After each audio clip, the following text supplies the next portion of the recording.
Welcome to the New Lighter Life Finance channel. Let me ask you a question. Do you ever feel like you're careful with money, but it still slips through your fingers? Well, the hidden expenses that we're going to find today could be the reason. So hopefully by the end of this video, you'll be able to uncover sneaky expenses draining your budget. And you'll be able to learn how to eliminate them so that you can pay more or save more and pay off debt faster. So I want to give you these 9 hidden expenses, and I'm going to give you like a example, a scenario, and then a fix for each one. So the first one is going to be subscription services you forgot about.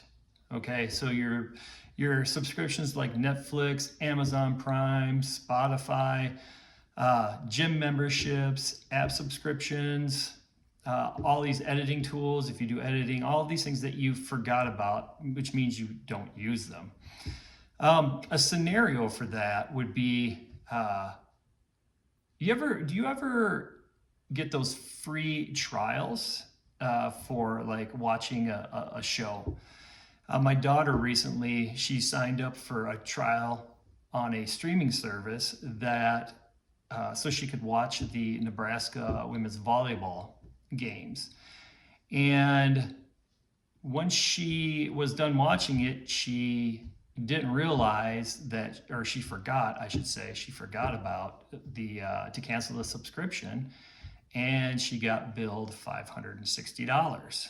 Now that's a lot, but I think this had every channel imaginable in this package. But the good thing about it is that she was checking her checking account probably once or twice a day, and she saw it right away, and then she called them and canceled it and got reimbursed. So it ended up being a good deal for her. So a fix for this could be, obviously, you can check your bank statements and credit cards. Some may see as a little extreme, but daily or at least weekly, to make sure that you're not getting subscriptions taken out that you're not using anymore. You can also use apps like Truebill or Mint, and they help track your subscriptions. The second thing is bank fees and credit card charges.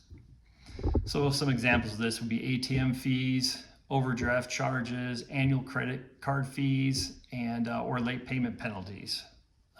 A scenario could be, let's say you have a $35 overdraft fee, and it may not seem much. That is a lot to have come out, but it may not seem like a lot, but the repeated fees can add up to hundreds each year. The fix for this would be to switch to no-fee banks, set up alerts for low balances, and call to negotiate waived fees. This often works, and when you call your bank and you ask them if you can get that taken off, a lot of times they'll do that. So number 3, unused gym memberships or club dues. So for instance, examples of that would be fitness memberships, YMCA, different gym memberships, golf club fees, or community organizations. I'll give you an example scenario. We're coming up on January, and you sign up in January for a gym membership, but in March you stop going. But you haven't had that payment. You haven't stopped that payment or froze that payment. A fix for that would be obviously to freeze the membership instead of canceling it if you plan to return. Or you could look for free or low-cost alternatives like YouTube videos for workouts, or Instagram has people giving free videos. So you're not paying that fee anymore if you're not using it. These are sneaky ways. Number 4, eating out more often than you realize. Okay, so examples of this would be coffee runs, fast food lunches, snacks at the gas station. So I have another scenario. My son, he's a plumber, and he goes to the gas station multiple times in the day, spends $5 to $10 every time he goes in there. And he buys energy drinks and snacks. So in 1 month, that added up to $200 he was spending at gas stations. That's crazy. It seems like it's a ritual for plumbers in his company to go to gas stations and just buy little snacks and drinks.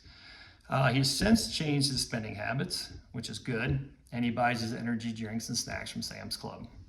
So that's a good fix there too. But another fix would be to use an app to track your spending on dining out, and you can meal prep and do like my son and just go get snacks from the store, buy them in bulk, and then take them to work with you. Number 5, late fees and penalties. Some examples of this would be missed payments on bills. A scenario could be being just 1 day late can result in a $25 or a $35 penalty. The banks are going to try to get their money, the credit card companies are going to try to get their money as best they can. So a fix for this would be to set up auto pay for fixed and variable expenses. That way you're not missing a payment.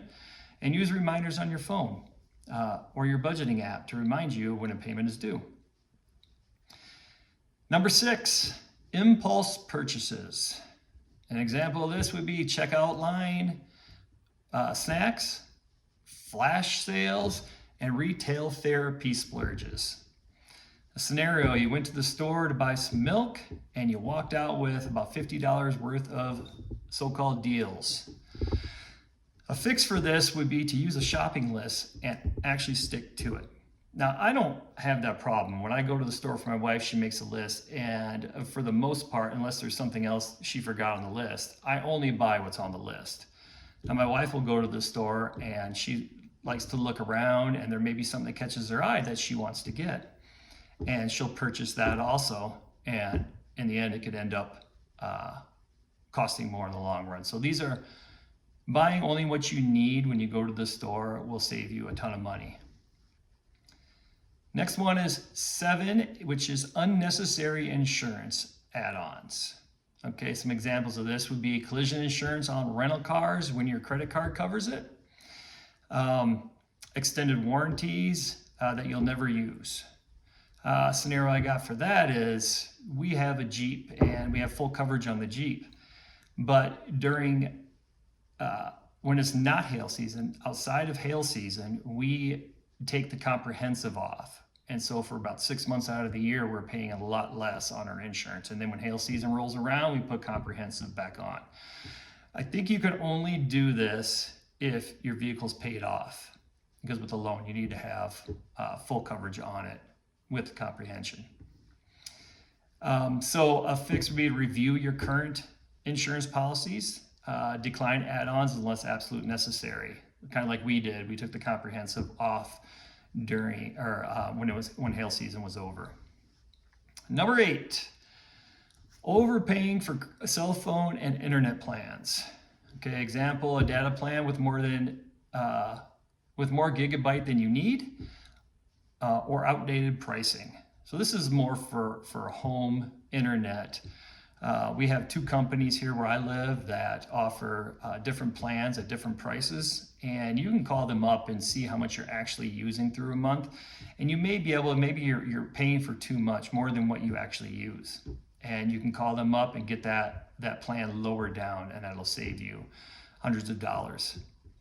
Another fix could be to call your provider annually to renegotiate. So if you've been with the company for a while, there may be a sale that's going on, and they may put you into that sale also. So those are good hints. Last one, number 9, gifting beyond your budget.